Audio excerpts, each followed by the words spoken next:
YouTube, how's it going? The Goat House is back, and NFL Network's top 100 list is back. They went from 100 to 81, and I'm going to give you my reaction on each of those players they ranked, and I'm going to give you where I ranked them. We actually did a live stream right after this past season ended, and I ranked the 100 players, in my opinion, based off this past season. So we'll kind of compare the ranks. Pretty cool to see. If they're similar or way off, which there's some of both, and then some guys that were actually not ranked by me. So we'll discuss all that. We'll keep going through this every time they release this list. Something I never they never make clear is what is this based off of? Sometimes they mention things that make you think it's, I guess, right now at this moment. But then when they talk about the player, they just talk about what they did this past season. So I almost get the feel it's based off this last season. And I'm kind of curious, how many players vote for it, which players vote for it. It's definitely interesting, and that's why we're talking about it here. Right before we get started with the countdown and my reaction and my rankings, 40K, that's our subscriber goal by the end of this year. So we much appreciate if you can subscribe to our channel. We have daily sports videos, and then during the NFL season, full coverage, all kinds of different predictions, just straight up picks, score predictions. We have recaps every Monday, power rankings, and more. So you're going to want to click that subscribe button. Also, clicking that like button would help us out a bunch. There's our Twitter on the top right. Let's get on with it. Number 100 was Eric Weddle. I did not rank him in my 2018-2019 season rankings. It was a live stream we did once again. We did a live stream right when the season ended, and I went through my 100 best players from that season in order. So you can go check that out. It is on the channel. But Eric Weddle was not ranked for me. Obviously great career, absolutely just fantastic career. I just think he's really on the decline now. I think he's a solid player still, and we'll see if he works out for the Rams. I think he can only help. Obviously, he helps any team he goes to, but I didn't really consider him for the rankings. There's a lot of guys that I strongly consider, and it was tough leaving him out of my rankings. We'll talk about some of those guys actually, but Eric Weddle I didn't really consider. It's not mind-blowing that he was on this NFL top 100 players list at 100, though. On to who they had at number 99. They had Derrick Henry at 99. I had him 82 on my rankings at the end of the season. So pretty close, I guess. They're a little low on him. I just think he was a tough one to rank because he was so dominant and helped Titans win so many games down the stretch, and they were just a different team with him in.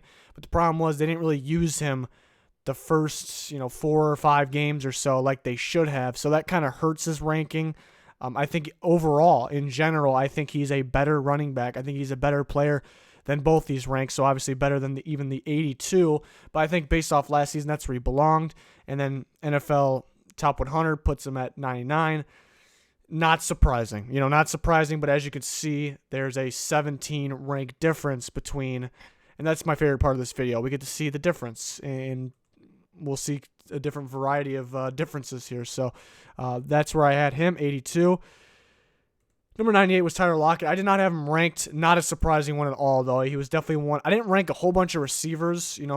I just really ranked the top ones. That is who made my top 100. Really the top tier ones, it seems like, for me, based off last year. Every year is going to be different. We'll do it again at the end of next year. But Lockett was one that's just on the outside. Huge improvements, and I expect him to continue to improve. So I'm not going to say I disagree with the 98 rank because that's towards the bottom. I did not have him ranked, though. It's like you think of 100 players, it sounds like a lot, but when you actually go in, because this was the first year I ranked the players based off their play in the last season. It was the first year I actually did that for a video, and it's tough. You feel like you don't have enough spots. You feel like 100 is very, very little when you actually sit down and rank it. So guys like this were left off my list, but again, not surprising that he was 98 on this list. 97 was Byron Jones. I had him at 84 on my list, so a 13 ranking difference there. So nothing crazy, but I thought, again, obviously I thought better than 97, but not a huge difference. I thought he was a pretty good lockdown corner, a lot of pass deflections too, and then impressive. He's played the position before, but impressive kind of going corner, safety, corner. So that's pretty impressive to me how he was able to do that. So could he be another one that improves? So I thought his ranking was a little low for 100, but the top 100, but it wasn't really far off. 96 on the NFL top 100 list was Carson Wentz. I did not have him ranked. I didn't think he had the best season last year. I was kind of calling for Foles pretty earlier than most people, or there really wasn't too many people, I guess. But and then I guess he was playing slightly hurt, and that's why he eventually came out. So that could be the reasoning. But I didn't think he had the best season. Not at all a bad season, but again, 100 players. It's less than you think. I know 100 is 100, but you want to rank more guys, and you just can't when you actually sit down and start ranking these players. So it's tough to put him based off his season last year in the top 100 for me. But 96, pretty close to the bottom there, so nothing surprising.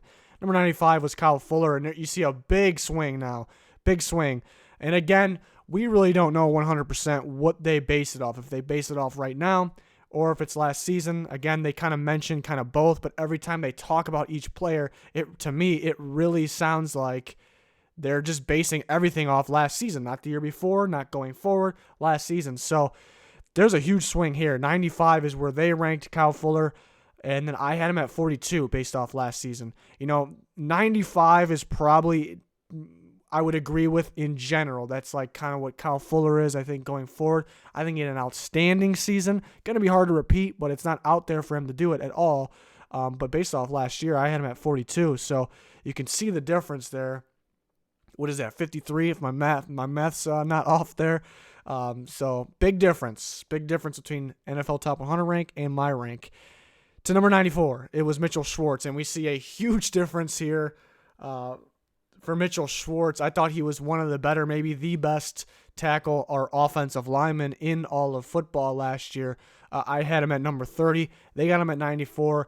Kind of came out of nowhere, was pretty solid before this, but it's just in terms of top 100 and me having him at 30, it kind of came out of nowhere. But I thought that was very accurate. I thought he was dominant offensive lineman for the Kansas City Chiefs there. So 94 is just an insult, maybe. I think that's way too low, but that's where they voted him. So, big difference, though. 64 spots difference. Number 93 was TJ Watt, and we see a pretty good size difference here. 93 for TJ Watt for the NFL top 100 list. I had him at 54. I thought he really picked up the slack for the Steelers. They weren't getting as much pressure elsewhere as what they usually do. Still pretty solid, but I thought TJ Watt really brought the pressure and got the sacks and was really big for. I know the Steelers were unfortunate season, didn't make the playoffs, but I thought he was key for them in wins, and he always played well. So I thought he was deserving of 54 rank. I think 93 is a little low, and it's a guy that I'm surprised he's based off the pre-draft process. I'm surprised he's playing at this high of a level right now. So I'm not one that's going to be all over Watt. I wasn't super high on him in the pre-draft process. I knew he had a bunch of potential. I thought it would take some time. So very impressive start to his career. And, I thought he should have been much better ranked than 93, as you can see. Number 92 was JURRELL Casey. I had him at 57. They had him at 92. He did get hurt at the end of the year, but that didn't really affect anything to me because he played, most of the season, pretty much all of it. And he's just dominant defense. He's always been a dominant defense lineman for the Tennessee Titans, and his ability to kind of be flexible, to kind of take on different roles on that defensive line, be a run stopper, slide inside if he has to, slide at the outside spot in their 3 or 4 and actually get after the quarterback for a bigger guy. Pretty impressive. He's been doing it for a while. And last year being for NFL, you can see there, their last year rank was 66, 92. I don't see the reason for him dropping that much.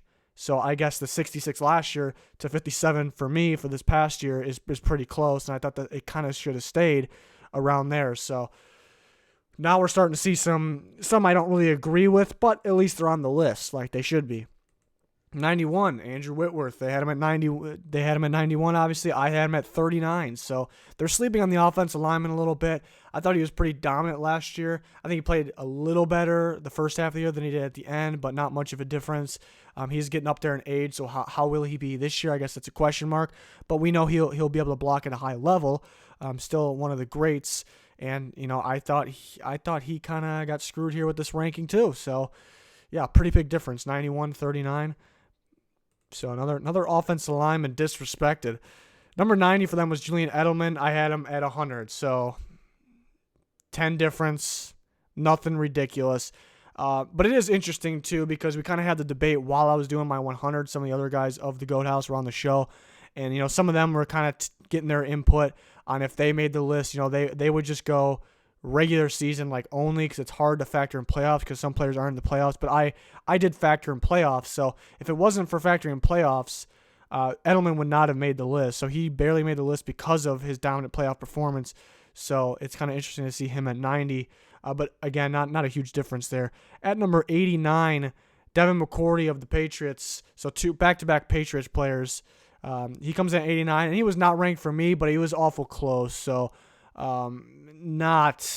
nothing crazy there. Nothing unexpected, really. I just didn't have him ranked on mine. They got him 89 for theirs. And then at 88, Cameron Heyward of the Pittsburgh Steelers. That's a tough one because 88 is the rank that NFL Top 100 gave him. I had him not ranked. But if we're talking in general, Cameron Heyward is not only ranked, he's well into the top 50, maybe even 30 or 40 players in general. I think he slightly had an off year last year. And again, it's so hard just to pick out 100 players for one season. So I did not rank him, even though he's close and even though he's a dominant player. They put him at 88. I think when the players vote, it kind of sticks in their head who they went against, not only this past year, but the years before. And they know that he's a dominant player. So I'm not going to really argue with 88 ranking for Cam Heyward there. But I did not have him ranked for this past year. But I expect him to easily be ranked going forward here. So, and it kind of makes sense, though. You see the last year rank for him for NFL Top 100, 48 to 88. So he drops 40. That kind of makes sense to me. 87 is the next rank. It's Cam Newton, Panthers quarterback. 25 last year for NFL 100, but he's 87 now. I did not have him ranked. He had a great start to the season, and you can see he was hurt, and the Panther season went downhill. So I did not have him ranked for that reason. In general, for me, obviously he's well into the top 50 even, even better than that. So. But in terms of the past season, I did not have him ranked, and you see the big drop, and it really has to do with the injuries. So I guess not super surprising, but him actually being ranked still. I just think the players remember, like, it's Cam Newton, so some players give him his vote, so it's not crazy surprising. 86, Darius Slay of the Detroit Lions, their cornerback. They ranked him at 86. I ranked him at 92. Very dominant and very important for the Lions. He was in and out of some games and missed some games. So I guess that led to him being lower on my top 100, but still was in it because that's how good he is at 92. And they ranked him at 86. So 6 spot difference, nothing crazy. But you see the drop from 49 to 86. I don't think when he was on the field, his play was any worse or anything. I just think, in and out of some games, coming out shaking up. And you see when he comes out, I think teams pick on that side because that the talent level of that corner is not Darius Slay, and it's open to throw over on that side because Slay's not there. So it kind of just shows how good he is. But nothing surprising there for their 86 rank and Darius Slay. 85, they ranked Frank Clark, who was not ranked for them last year. I ranked him at 75, so 10 spot difference. I ranked him 10 spots better at 75. Even though it's not that much of a difference, I still think it almost feels like, just for this specific player, it almost feels like a bigger difference than 10. I think he could have been a little better, a little closer to my 75 than their 85 there, I guess, obviously, I think. So, pretty productive pass rusher now with the Chiefs, so we'll see what he's able to do there. But again, something that's not blowing me away here. 84, they ranked Jarvis Landry. I did not have him ranked in general. Maybe he's a top 100 player. He's a very good receiver. But I didn't have him ranked. It's tough to squeeze some of these good guys in there for me. They had him at 84. He was their top receiver in a positive Browns season. Even though there was no playoffs, obviously it was a positive season. So nothing surprising once again, but 84, if he was on the list, I would expect him a little closer to 100. We'll see if he gets the same production or similar production this year with Odell with him. But on 83 was Harrison Smith, and a big difference here. The Vikings safety, they ranked at 83. I had at 35, so a big difference. And we've seen a drop in play. 2 years ago, some people thought he could have been, considered an MVP candidate. So he did drop down a little bit from them. They ranked him 46. down to 83 this year. Yeah, so 35 I thought was low for me too. I thought I dropped him down because the year before I would have ranked him much, much better. And I did not. I do think in general he's better than 35, and I do think he is the best safety in football, but I did not have him at the best safety in football based off last year. I had him at 35 overall. I believe Eddie Jackson was, I know Eddie Jackson was my number one safety for last year. So big difference there. You know, even though he maybe had a little bit of an off year for him, for his play, I mean, he's still that key piece of that Vikings defense. Even though a guy like Danielle Hunter was bringing in the pressure and the sacks, Harrison Smith still was the most important piece to that defense. And he's dominant. And you see the players talk about him, like how much he does is just crazy. So I thought 83 was a little too low for him. 82, they ranked Bradley Chubb, the rookie from last year, Denver Broncos pass rusher. I didn't rank him, and he was one that was real close to being ranked for me. But you think the start of the season, he was kind of struggling to adapt, to transition a little bit, and then he started really picking up. So actually, very impressive second half of the season, like how he was able to have that much production in that little time. But I think kind of just slow start kind of stuck with me. I just thought there was 100 better players that were a little more deserving. But he was my number one prospect in that draft a couple years ago. So I'm expecting huge things from him. So in no way doubting. But yeah, I think if he was on this list, a little closer to 100, but it's really not surprising because how important pass rush is. But they got him all the way up at 82. It's just tough to see him, the rookie that, I don't want to say struggle, but started off slow, being there just ahead of some of these veterans that we know are just much more dominant right now.